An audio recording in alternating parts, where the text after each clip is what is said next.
Olá, queridos irmãos do curso básico em teologia, tudo bem com vocês? A paz do Senhor Jesus para vocês. Já estava com saudade de estar convosco nessa aula. Nós tivemos aí uma semana bastante complicada, estávamos muito resfriados, né, e não tínhamos condições de fazer aqui os vídeos. Inclusive os vídeos que nós fizemos anteriormente, né, eles já apresentam aí, eu já apresento uma dificuldade no falar, né, fui acometido de uma gripe muito forte, mas o Senhor Deus, ele teve misericórdia e nós retornamos novamente aí para dar continuidade, né, às nossas aulas dessa matéria que nós estamos estudando, profetas menores, ok? Hoje nós vamos estar falando sobre o profeta Abacuque, iniciando então a quarta lição deste módulo, Profetas Menores.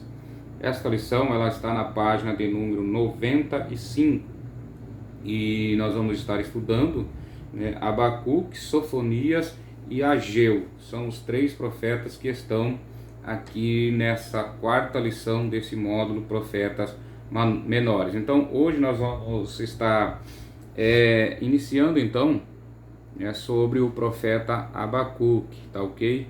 O profeta Abacuque, ele foi o autor do livro do Antigo Testamento que traz o seu nome. Além do que nos é informado no livro da sua autoria, nada mais se sabe sobre a biografia dele. Portanto, nós vamos aqui utilizar algumas informações de seus escritos, né, para sabermos um pouco mais sobre quem foi o profeta Abacuque. Tá? Então vamos iniciar justamente com essa pergunta: quem foi Abacuque? A vida do profeta, como nós já dissemos, não existe dados históricos ou qualquer outra informação na Bíblia acerca de quem foi Abacuque. Esse personagem bíblico, ele não é citado em nenhum outro livro do Antigo Testamento, e nos livros do Novo Testamento também Abacuque não é citado. Alguns estudiosos, sem qualquer fundamentação, eles já tentaram aí sugerir que Abacuque seja apenas um título para um livro e não um personagem histórico. Entretanto, querido, a construção do texto presente no livro do profeta não deixa qualquer dúvida de que Abacuque foi um personagem bíblico, tá? Um personagem histórico. Portanto, qualquer sugestão aí que conteste a historicidade da vida do profeta, ela deve ser desprezada, tá ok? O significado do nome Abacuque também ele é incerto, tá? Também ele é incerto. O nome ele tanto pode estar ligado à raiz hebraica que significa abraço, tá? Abraço, ou ao nome de uma planta assíria chamada também de rambacuco, tá? A forma grega desse nome é Rambacoum. Caso esse nome seja derivado do hebraico, então seu significado pode estar relacionado a uma ideia de aceitação do Senhor por Abacuque, ou como Lutero entendeu. Esse significado pode se referir aí a Abacuque como sendo alguém que abraça o seu povo, né, num tempo de desespero. Se essa primeira hipótese, né, do nome de Abacuque significar abraço realmente nesse sentido, então podemos entender que isso indica, né, no sentido de Deus, alguém que abraça o seu povo num tempo de desespero. Tá? Agora, Jerônimo, que era um dos pais da igreja e também um grande teólogo, ele entendeu que esse abraço deveria ser aplicado no sentido luta, isto é, alguém que lutou com Deus. Se for a segunda possibilidade a correta, ou seja, do nome ser derivado de uma planta assíria, como eu falei para os irmãos, então esse nome pode representar o grau de influência de cultura assíria também sobre a sociedade de Judá. E existe também algumas sugestões de que Abacuque teria sido filho, né? O filho da mulher sunamita que aparece lá no livro de segundo livro dos Reis, no capítulo 4, versículo 16, né?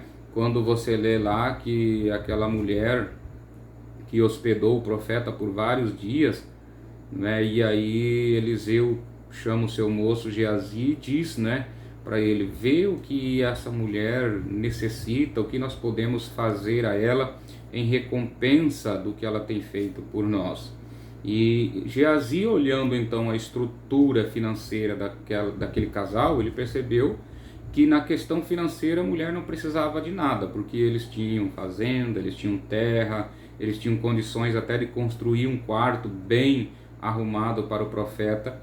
E Geazi percebeu que ela não tinha filho, eles eram um casal solitário. E aí Geazi volta para Eliseu e disse: olha, ela não tem filho. A parte financeira deles dá-se perceber que tudo corre bem, mas eles são um casal solitário, não tem filhos. Então Eliseu vai até a mulher e diz para ela: olha, no tempo de vida, ou daqui a um ano, tu abraçarás. Ele usou esta expressão. Eliseu usou esta expressão: tu abraçarás um filho.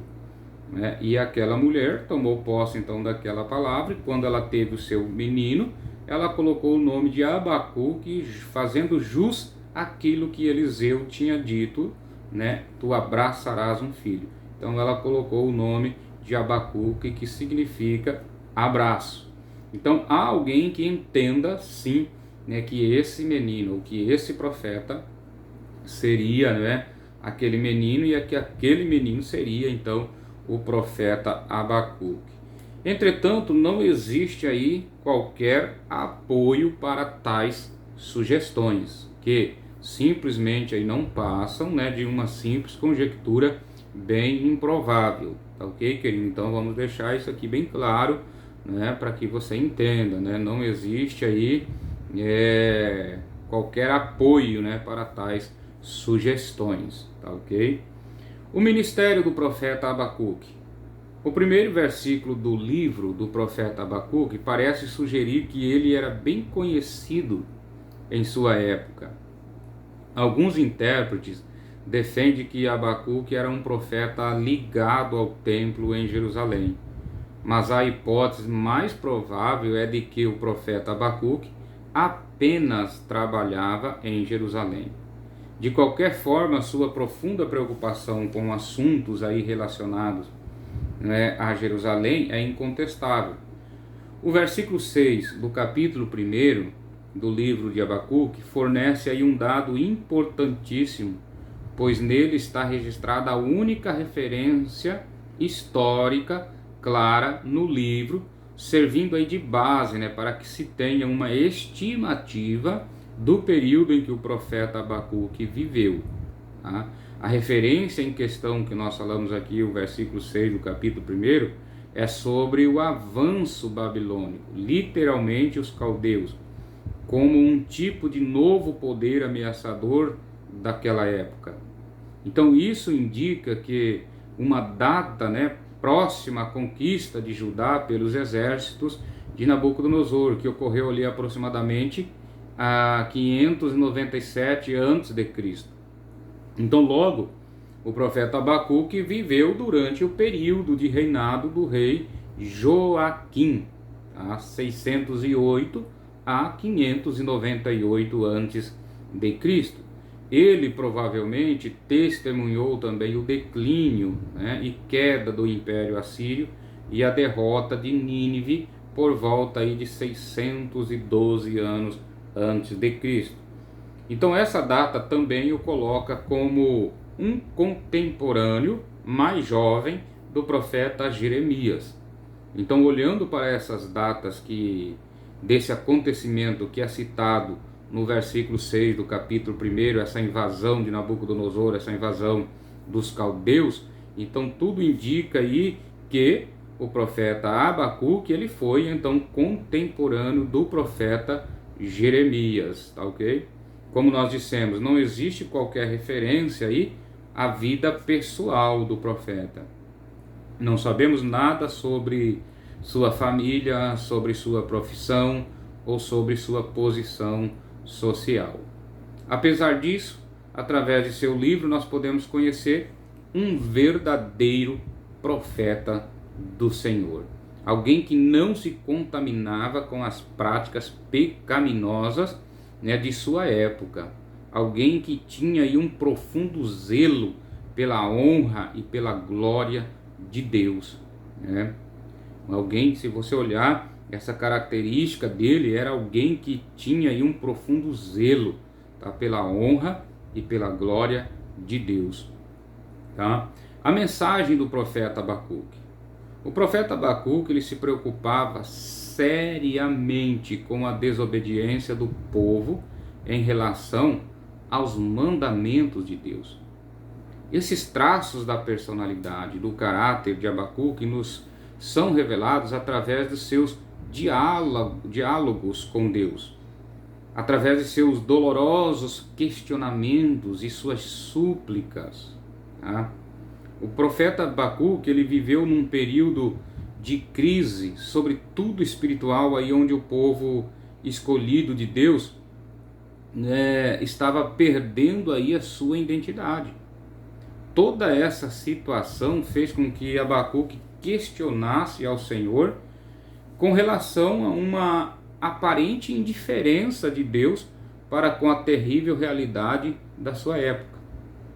Porém, esse questionamento aí de Abacuque não era motivado por uma incredulidade por parte do profeta. Não, ao contrário, ele sabia da soberania de Deus sobre tudo o que estava acontecendo. Tá? Então, nós podemos ver no capítulo 1 do profeta Abacuque que ele questiona, ele inicia o seu livro no capítulo 1 e no capítulo 2 até. Ele inicia questionando Deus sobre o que Deus iria fazer com as nações que oprimia o seu povo. E as reclamações, os diálogos, os questionamentos dele era: até quando, Senhor? Até quando? Eu vou gritar violência, violência, e tu não vai me atender? Até quando o Senhor ficará em silêncio? O capítulo 1 do profeta Abacuque, quase todo ele é um questionamento dele para com Deus.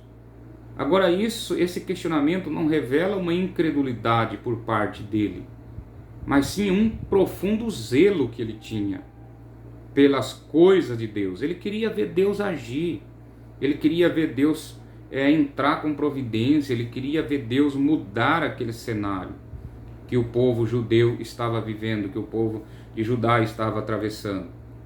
Então, por isso que ele questiona, ou seja, ele quer apressar a Deus, na sua realização, nos seus propósitos, e ele quer então apressar. E muitas vezes, querido, isso nos traz à memória, que nós também passamos por esses momentos, em que muitas vezes estamos sendo perseguidos, passando por vales, passando por dificuldades e até mesmo perseguições, até mesmo algo que nos machuca, e nós clamamos a Deus: até quando, Senhor? Até quando eu vou gritar? Até quando eu vou clamar e tu vai ficar em silêncio? Não é? Outros homens de Deus também questionaram Deus a respeito disso. Mas nós sabemos, querido, que Deus tem um tempo, para agir. Deus tem um momento certo para agir. E Deus, ele não está alheio. Eu sempre digo isso: Deus, ele não está alheio. Deus não está ausente.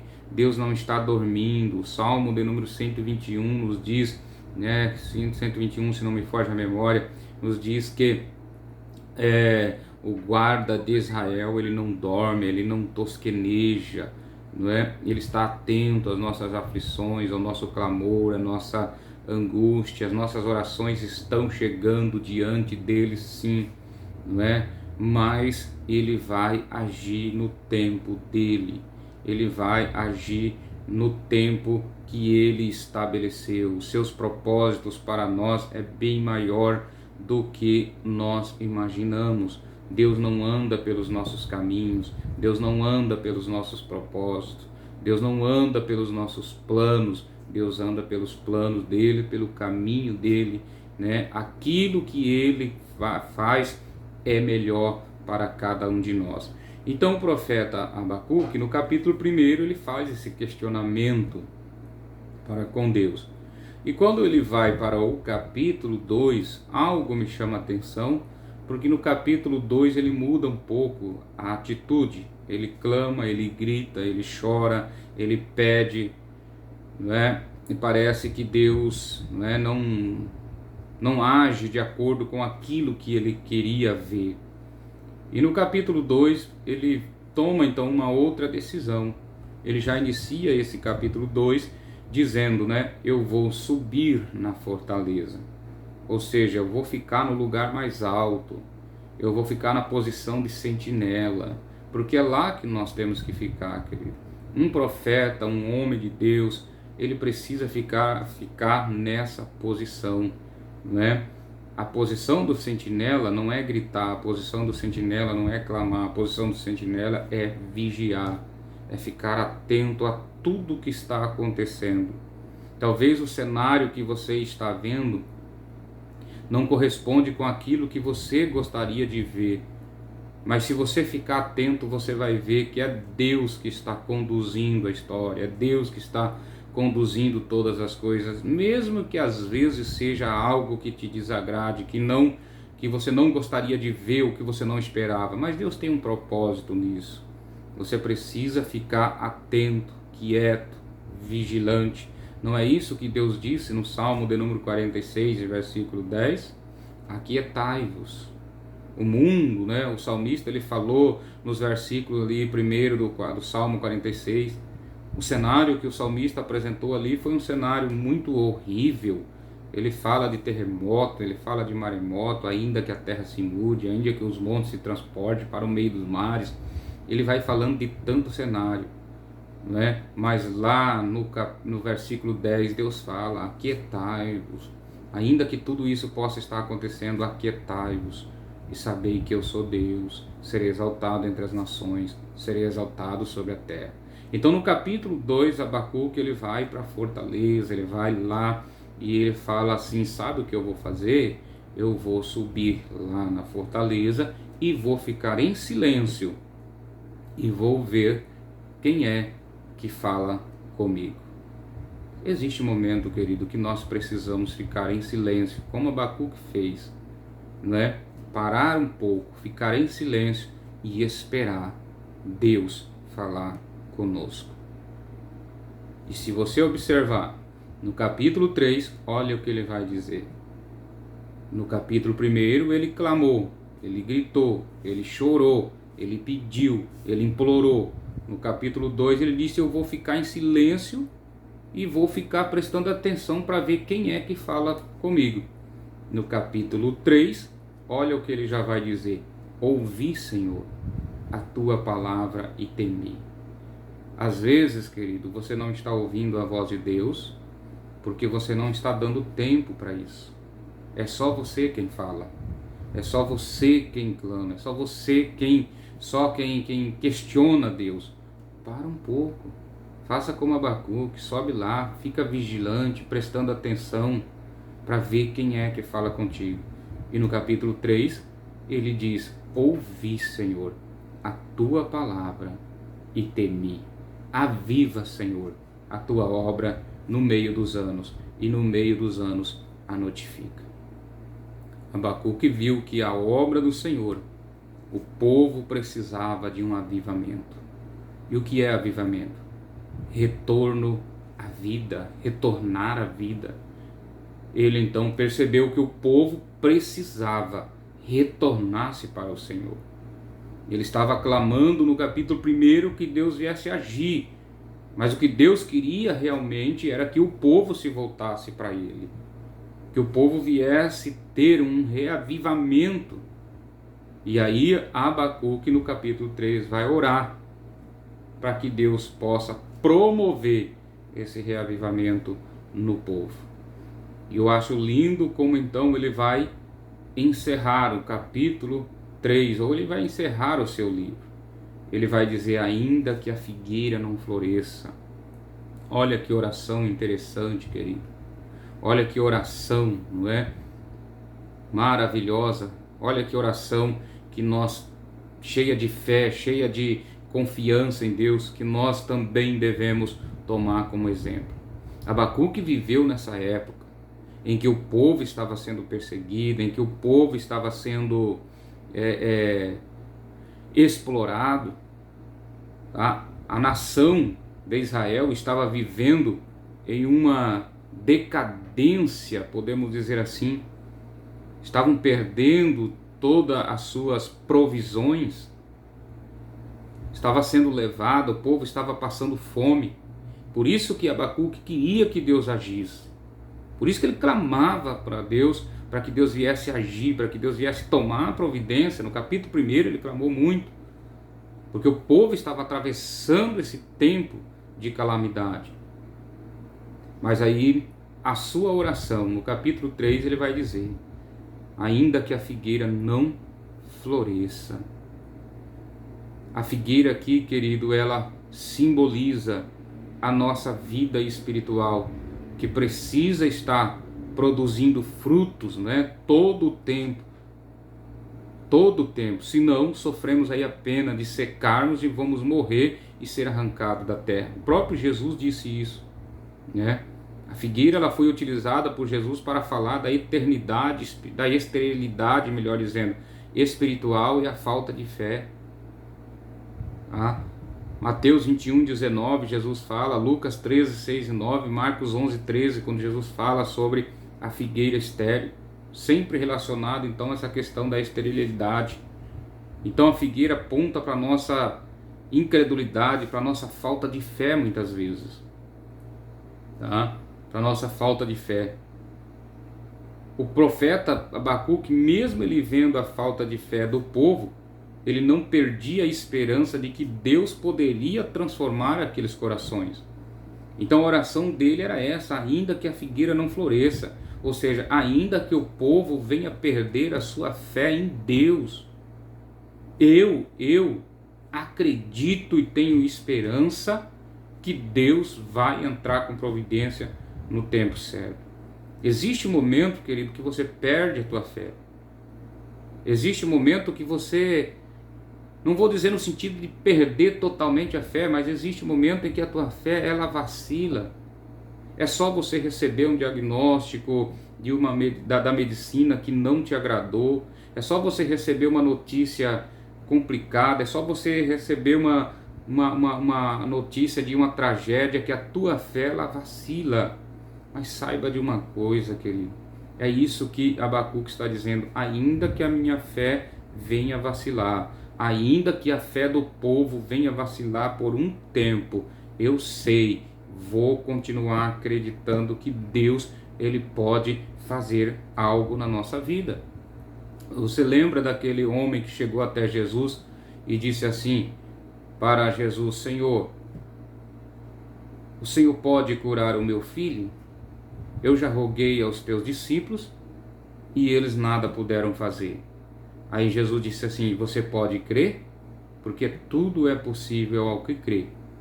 Aí ele disse assim: Jesus, ajuda a minha incredulidade. Ele confessou e ele foi sincero em dizer: eu não creio mais, estou fraco, não consigo crer, porque todos já oraram por ele e nada foi feito. E Jesus, querido, agiu na vida daquele menino, filho daquele homem, justamente porque ele foi sincero. Ajuda a minha incredulidade. Se eu não tenho essa fé, eu sei que independente da minha fé, o Senhor pode fazer algo na vida do meu filho. E é isso que Abacuque está dizendo: ainda que a minha fé vacile, ainda que a fé do povo vacile, ou seja, a figueira não floresça, eu sei que Deus entrará com providência. E ele vai dizer ainda outra expressão: e ainda que o produto da oliveira minta.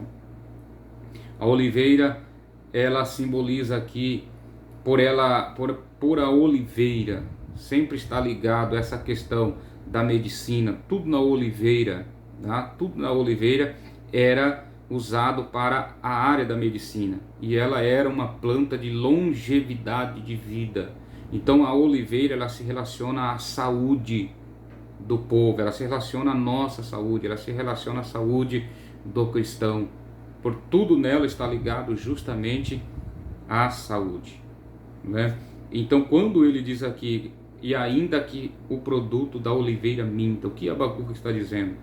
Ainda que nós sejamos acometidos de qualquer enfermidade, ainda que o nosso corpo físico venha adoecer, eu sei que Deus está no controle de todas as coisas. É uma mensagem para a tua vida, querido. Tá? É uma mensagem para a tua vida.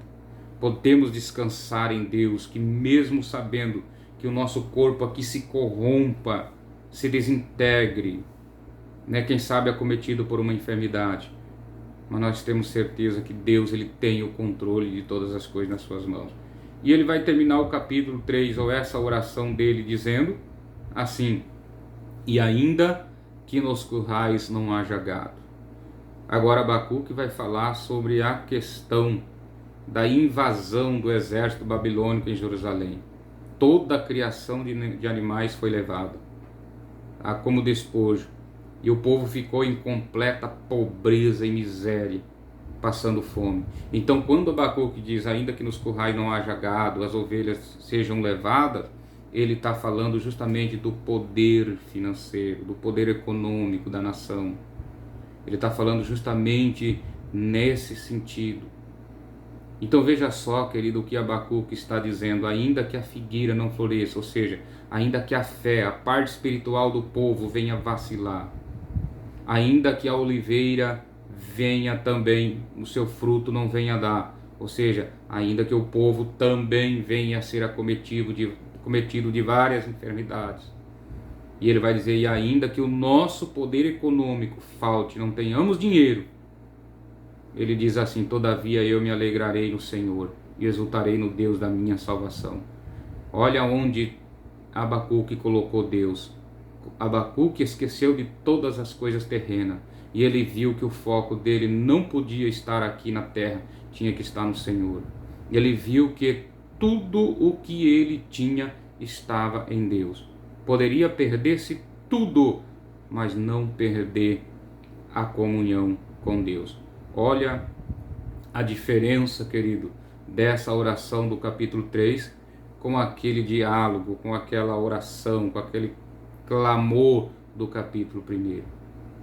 Lá no capítulo 1 ele pedia por justiça, clamava por justiça, gritava por vingança. Agora no capítulo 3, no capítulo 2 ele ouviu Deus falar com ele, e no capítulo 3 ele orou diferente. Ele disse que tudo pode acontecer, mesmo que tudo venha acontecer, eu vou me alegrar no meu Deus, eu vou me exultar no meu Deus, o Deus da minha salvação. Ele entendeu todos os propósitos, os projetos de Deus para a sua vida, e que nós também, querido, venhamos entender os propósitos, os planos, os projetos, e aceitá-los, né? Esses projetos e planos e propósitos de Deus para a nossa vida, ainda que nós não compreendamos, mas aceitando, nós sabemos que Deus estará conosco em todo o tempo. Deus abençoe a tua vida, Deus abençoe a tua casa, a tua família, o teu ministério, em nome de Jesus, e até a próxima aula, se Deus assim nos permitir. A paz de Cristo esteja sobre a tua vida.